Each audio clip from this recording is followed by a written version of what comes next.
Good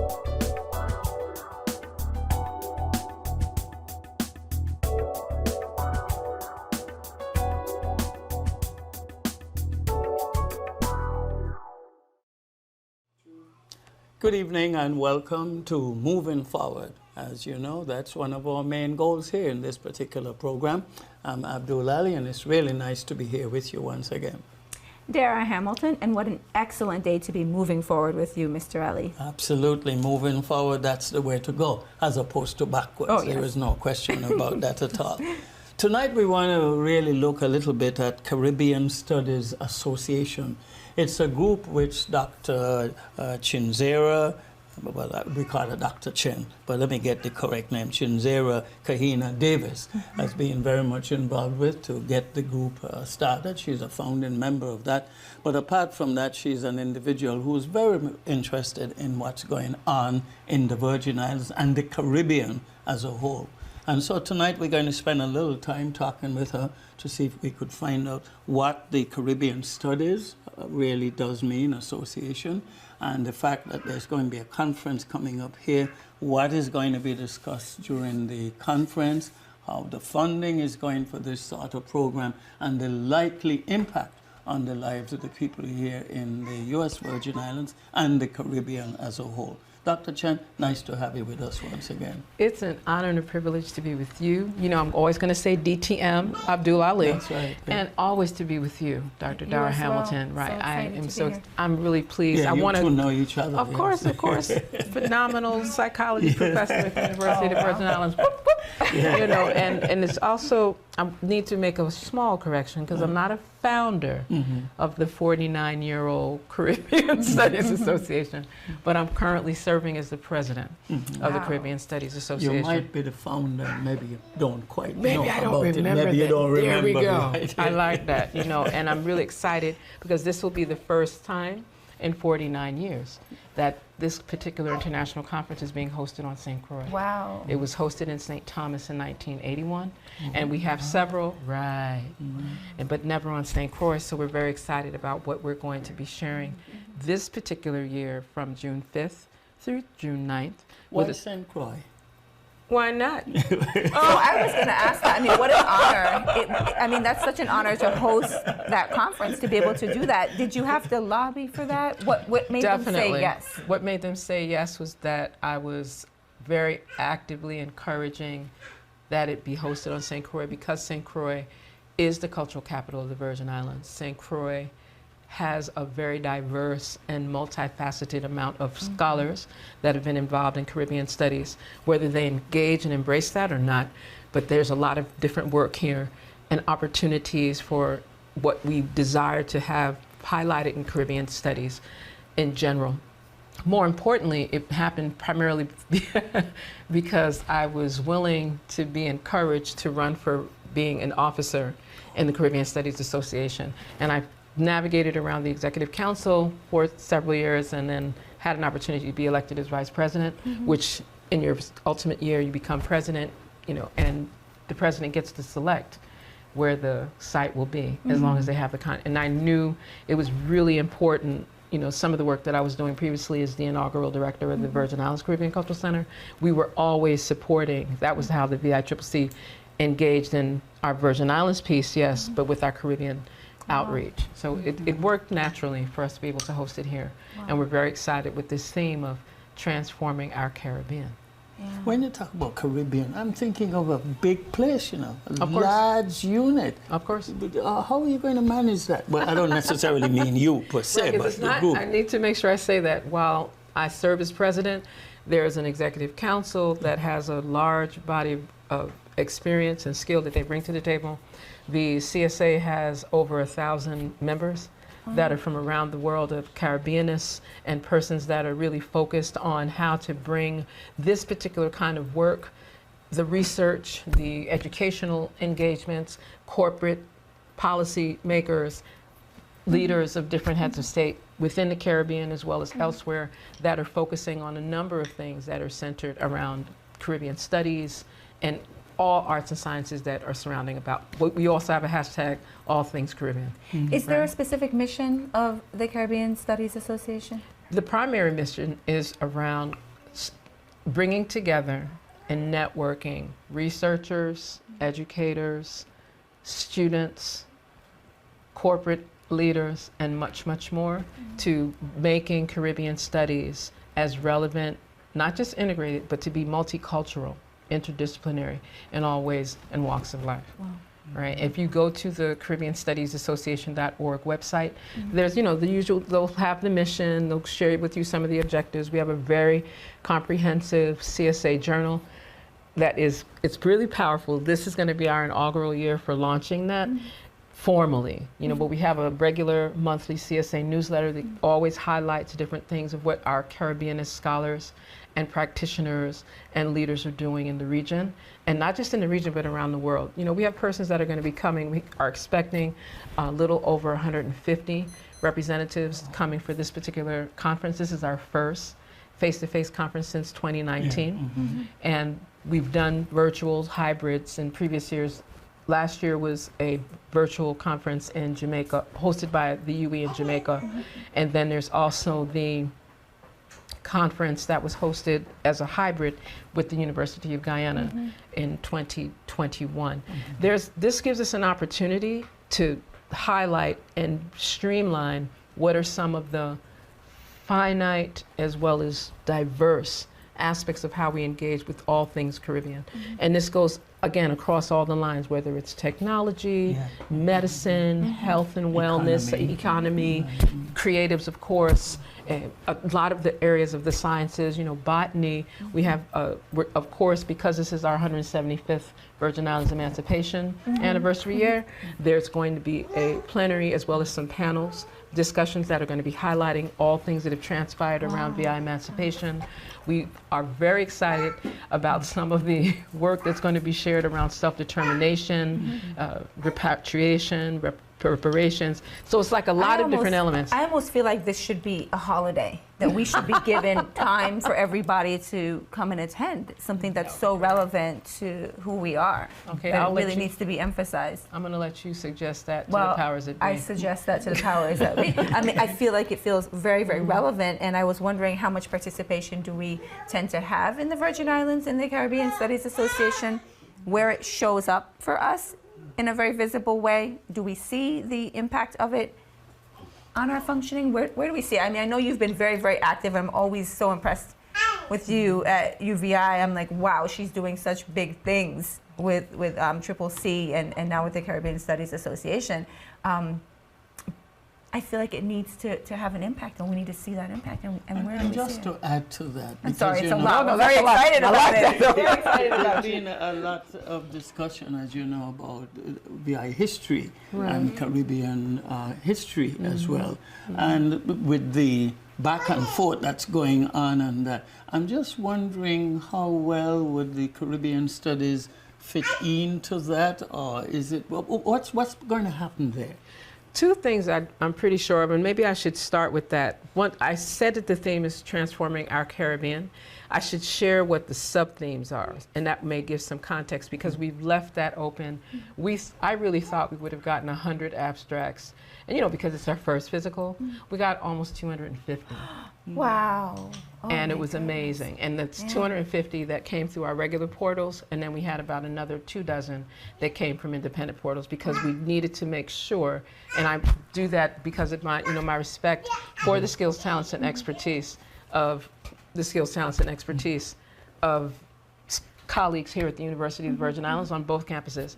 It was critical that we make sure that we have a plenary and some panels that allowed for some of the research that's being done right here in the VI to be highlighted. We also have an authors exhibition, so that gives us an opportunity to have the authors, from here, as well as the wider Caribbean and the world, share what are they writing around Caribbean themes? What are they writing, and not just writing in novel form, but how is it affecting policy?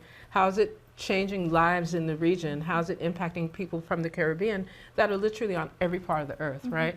So there's a piece that comes up around the sustainable educational research. So that's like one thread. And then there's the cultural creatives, because that's hard to just say photography, dance, theater. We had to open it up to creatives, filmmakers. We have some of our very own filmmakers that are going to be featured and highlighted. You know, persons like Joanna Bermudez Ruiz has, you know, her documentaries have been included. They were accepted. It was, and again, like I tell people, it wasn't that I selected anything. I made sure there was a, you know, that there was a program team right across the board, so it was vetted properly, you know, by other scholars. You know, our program chair is Professor Megan Sylvester, and that brings a whole other piece because she's not only coming out of Trinidad and Tobago with a long-standing realm of experience around cultural creatives as a top sociologist, etc.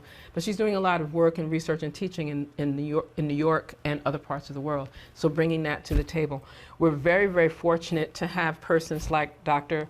Carol Boyce Davies, you know, out of Cornell University, who is a phenomenal professor that's bringing forth another layer. I got excited. This is bringing forth another layer of research, not just because of her studies around literature and women's affairs and gender-based violence and other themes, but actually bringing truth to power in terms of how we engage in teaching this and having our students go to the next level in their research. We have persons like Opal Palmer Adisa, who, you know, who was here at the University of the Virgin Islands serving as a former editor, chief editor for the Caribbean Writer. And, you know, as her experience working at the UE in Jamaica, as well as in the UC system and other, just bringing all of that, interviewing of the Caribbean, it was amazing that she was able to do all of this and still assist us as a chief editor for our inaugural edition of the CSA Journal. So she too will be present. And there's some secrets that I'll push out a little later because we have some pretty top-notch scholars, practitioners, and, you know, heavy hitters that are going to be sharing, you know, some of their work with us during that time. Dr. Alexis Gomes is going to be sharing some of her Undrowned, her new publication that's been translated into multiple languages around the world. I'm just saying, you know, we're doing a tribute to Dr. Gloria I. Joseph and Audre Lorde. I'm just saying that so that people just get an idea of, you know, this is going to give us an opportunity to, yes, feature St. Croix, feature the Virgin Islands, highlight, you know, our various celebratory pieces. You know, this has been a year not only for the 175th VI emancipation, the 60th anniversary for VI elections. You know, it's a lot of things that we get to talk about and be able to, right, VI history. So that's why I'm saying that the VI history piece, maybe integrated isn't the right term. Maybe some persons want it to be more specialized. Our intention is so that we begin to establish an interdisciplinary approach so that it does go from pre-K to post-12. You know, I mean, we really need to navigate. And this is a resource. There are going to be hundreds of persons here sharing content on VI, Caribbean history, social sciences, creatives, technology, and much more. We are very fortunate to have, you know, wonderful support from St. Croix Foundation. You know, we're excited that even where it's housed at the universities, the Research and Technology Park, they have been they were like our first, fine, we will provide certain resources, support, etc. We're looking forward to having their director, their ED, serve as one of our speakers as well to talk about what is actually happening here with this agribusiness, research, tech, interdisciplinary piece, so people can see what that looks like. Like, this is the research, yes, this is what we present, but this is what it looks like in real life, and this is how it affects people's lives. This sounds you see how excited? Almost too good to be true. You know, that's what I'm thinking about here. Well, I'm that's thinking, why I'm this is why I think it needs to be a holiday. I mean, we need time off to come to the conference, because really, right? I feel like, how often do we get the opportunity to learn about who we are, and learn about who we are in the context of this specific diaspora, part of the diaspora? And so, I think that it's profound. It's profound that we would have that opportunity. And I know what happens for me with a lot of the programs that would come up is that the busyness and the distractions and so forth make it harder for us to show up for things that are this important. But it is this important for us to center and ground ourselves in who we are and to learn about who we are, as opposed to we're constantly referencing things outside of us. This is an opportunity to reference us. So I wondered about the support the conference has been getting what our expectation is in terms of our leaders attending and learning about who they are, so that they can support us better, and so forth. I don't know if that's something that you can speak to or not, or you would have any knowledge about, or who's interested. I'd love to know who's interested in this. I think you've asked that may be a little bit too charged. But it's a good charge. And so I'm grateful that you asked that, because it allows for me to give some truth to what is already in place. So that's why I started to speak of, the different entities that just came forward right away, and also to highlight, when we talk about the theme of transforming our Caribbean, one of the first areas was around this sustainable educational research. So that answers part of the question that you asked me about the VI history, Caribbean history, etc. The cultural creatives, because we have a very powerful set of creatives in the Virgin Islands. And many times persons don't connect the Virgin Islands always to the Caribbean. They tend to connect the VI of the United States only to the US. And hence we tend to say USVI instead of Virgin Islands of the United States, which is our legal name. There's also another element that comes inside of our theme that's around sacred traditions. A lot of times we do not include conversations around spirituality or religiosity or that which is sacred. So there are presentations that are highlighted. One of our second sponsors for some of our activities was the Creative Justice Initiative under the direction of Dr. Marta Moreno Vega. Right in our neighboring side, even though she kind of New York a little bit, but right out of Puerto Rico, she has been really instrumental to assisting us in getting certain things moving and offering and encouraging others to participate. So there too will be another stream of activity that's going to be highlighted. There's also, as quiet as it's kept, that's why going to the RT Park, they were, and I have to extend my thanks to the entire, from the ED to the Chief of Staff, Ms. Amina Salim was really instrumental to assisting us in getting other parts in place so that the actual convening will happen between the RT Park grounds and the university's medical simulation center. So I want to extend a thanks to their director, Charlene Navarro, for just hearing us and offering some, at least, everyone needs their resources. So we were able to get certain resource reductions for use of space. And hopefully we can do some other things in the event that it gets larger than what we have already planned and prepared for. We've been able to get some other persons in the community, individuals that just were like, well, do you need some assistance? Do you need some help? We have our local organizing committee co-chaired by Shalana Brown, who serves in the Virgin Islands Department of Education as the Director of Cultural Education, Division of Cultural Education, rather. And then we have Miss Deborah Benjamin, who in her day life does a significant amount of work in communications with the Women's Coalition of St. Croix, and then has been helping us on the side. We have Maya Freeman, who is a grad student at Goddard University, and she does everything she can online to assist us. And of course, Professor Leslie Green, who formerly at UVI, phenomenal librarian, information tech person, but also currently with the Claudio Marco School, elementary school. And I always have to put out, Claudio Marco School is the other school that helps us, right? Their principal, and I'm going to put it up there, Ms. Gonzalez, I'm going to say it in public. I thank you for the support, because that's one of the places. CSA, whenever delegates come, they're donating books and doing sessions on their own in the schools. And even if it's just for summer camp or whatever opportunities that they can have to engage with students wherever they go, that's what they do. So we're going to be doing things like that as well. So we have to thank the Caribbean Museum Center for the Arts for giving us the space for housing our cultural night, which will be the third day of the conference, which will be June 7th. We're looking forward to, we've been able to have some wonderful support and reductions on costs for our delegates for their accommodations at the Company House, the Caravel Hotel, as well as, we're navigating as recent as this week, Cameron Reef has provided some assistance as well. We've been able to get a couple of persons and entities, corporate and otherwise, and I'm sure I forgot certain names that are not on my cheat list, but it's okay, because I know that time is running. So if you have any other questions. When I looked at your list, and I didn't see slavery on it, but the list of things that were being discussed. I saw diversity, economic, and the other things. But I didn't see, you're going to be talking about slavery?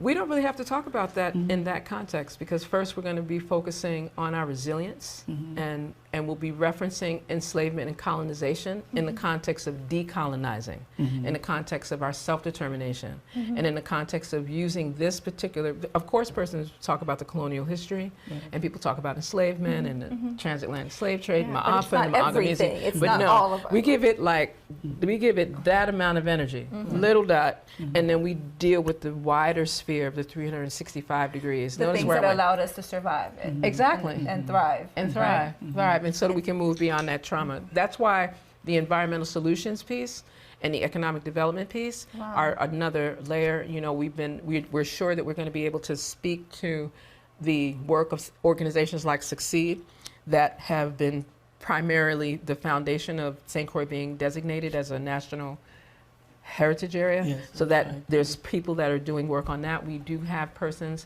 like Dr. Carlisle Corbin. I'm so grateful that he's actually organized a panel that's bringing together persons from within the Caribbean region and internationally to speak on those areas that are linked to decolonization, enslavement, etc.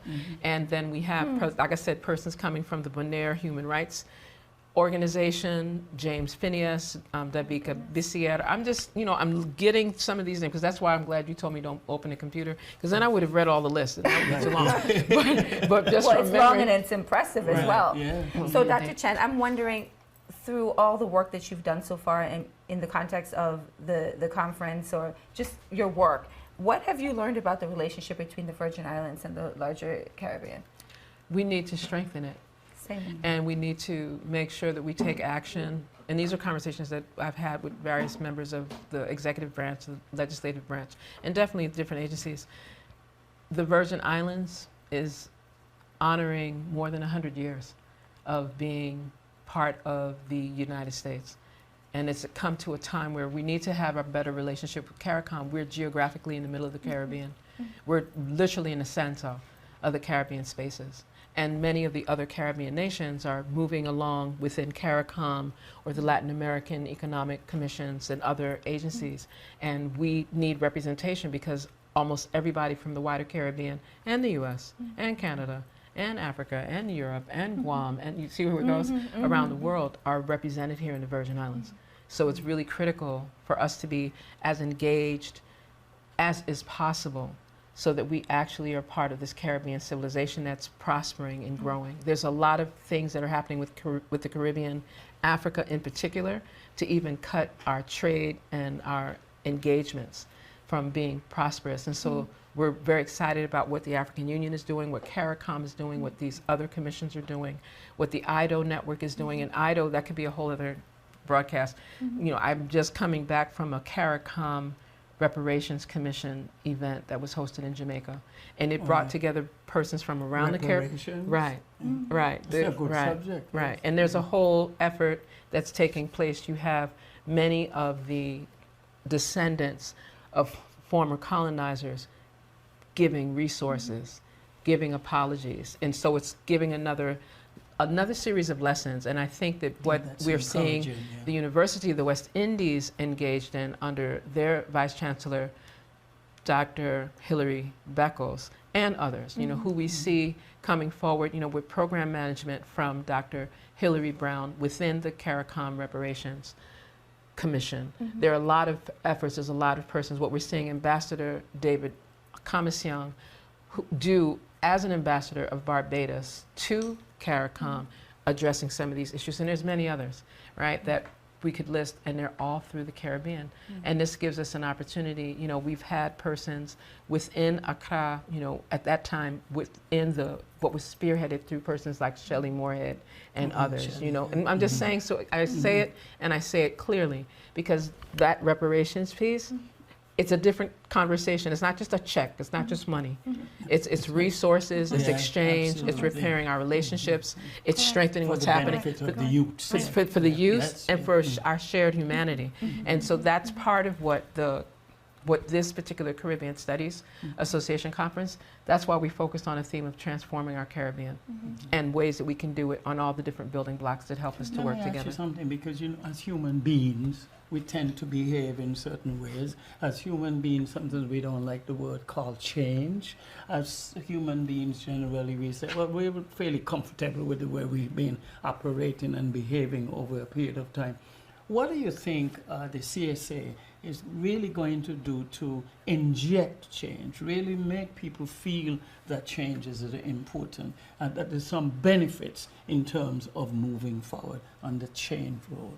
Okay, that's a very big question, and I would go as far as to say that what CSA can do is provide like a springboard where persons can be participatory or ask for more data and research and interests around those particular themes that involve them and encourage for us to really change, because change is not always well received. And, persons think I'm a revolutionary, like it's a bad thing. And I had to catch it, like, but Mandela was revolutionary. I'm like, I'm like, Malcolm X is revolutionary. Ida B. was revolutionary. How about that? And, I said, Ida B. Wells, Queen Mary. I'm just saying, I'm not a rabble rouser, people say it like that. But I think that, we must change. And I think that You are a revolutionary, yes. And I say it with pride, and that's only a problem for the people who want to maintain the status quo. Of course, that's the only person that's the problem for. I'm sorry. No, that's a good. I like you all. About change and how we see ourselves as human beings, because traditionally over a period of time we've been accustomed to doing certain things in certain ways and so forth, and now we're looking Caribbean Studies Association, diversity, and a whole heap of things that are on the table for discussion. Okay. Well, that's why I'm hoping that what we can bring to the table is an opportunity for persons to remember, save the date, June 5th through June 9th, 2023. We're going to have our guests staying in a variety of spaces on our beautiful Isle of St. Croix. And the actual meetings, the convenings, the plenaries, the sessions, the schedule is being established now, so we'll be able to let people have an idea of what's going to be happening each of the 5 days with various signature events. I've mentioned, book exhibitions. There's going to be a cultural night, poetry night. We even have a gala. We have a special rate for that. I don't know that actual number yet, because that's something that the program team is working on, in terms of what locals here on St. Croix, it's not, not everyone is registering as a panelist or a presenter. So there'll be like a day rate so that we can make it as reasonable as possible, because there are certain expenses that need to be addressed. And more importantly, we're really encouraging persons to offer us ongoing support. Let people know that this is going to be happening, that St. Croix will be at the center of a very powerful international conference hosted by the Caribbean Studies Association. I'm honored to be in the capacity as president, but more importantly, it's a team of persons that are putting this together. And it's because we have some support. We have reached out to different agencies in government, and we recognize this may not be a full priority.